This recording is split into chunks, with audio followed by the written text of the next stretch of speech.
உண்மையிலே 10 மாதத்துக்கு முன்னே நானும் என்னுடைய மனைவி இங்கே வந்தோம்.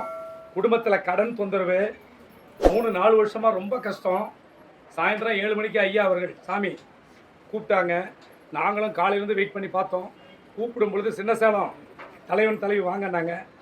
கடனால் தொந்தரவுப்பட்டிருக்கியா அப்படின்னு கூப்பிட்டே கேட்டு, உன்னுடைய கடன் படிப்படியாக குறையும், என்னுடைய சன்னதிக்கு வந்து கும்பிட்டுட்டே இரு, உன்னுடைய கடன் அடையும், இதில் எந்த விதமான சந்தேகம் இல்லைப்பான்னு சொல்லி நான் உன் கடன் அடைச்சி தரேன்னு சொல்லி எலுமிச்சம்பழம் கொடுத்து, எலுமிச்சம்பழமும் அது கூட காசும் கொடுத்து திருநூறும் கொடுத்து ஆசீர்வாதம் பண்ணி சாமி காலில் விழுந்து கும்பிட்டு போப்பான்னு சொல்லி அனுப்பிச்சுட்டாருங்க.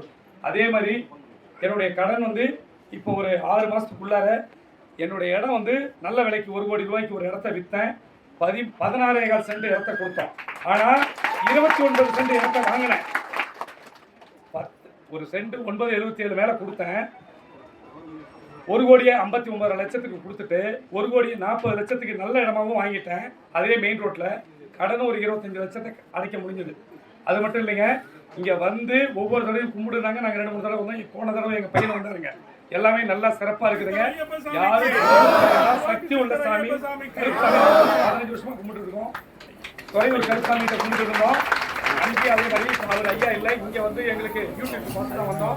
நல்லதே நடக்குது. உண்மையிலே சக்தி உள்ள சாமி ஐயா கையால் எலுமிச்சம்பழம் திருநூறு வாங்கி அவர் ஆசீர்வாதம் வாங்கி அவர் சொல்லுக்கு மாற்றமே கிடையாது.